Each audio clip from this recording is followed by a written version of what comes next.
น้ำผึ้งหมักนอดนี่หมายถึงว่าพวกเราอัตราส่วนหมักนอดนี่3 กิโล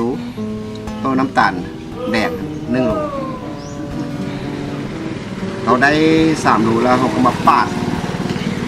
พวกเอาตะแกนมันพวกเราแกนนี่เมื่อแล้วกันเอาน้ำตาล1 โลนั้นเนาะตามอัตราส่วนมันมาคนเข้ากันแล้วก็ฝาอัดเอาไปไว้บนที่บุมีแสงแดดไว้ในเรือนเลยได้ป่าไว้7 มื้อแล้วเราก็มาตอกเอาแต่น้ำนะเราจะได้น้ำผึ้งมากินรสชาติมันก็คือน้ำผึ้งแท้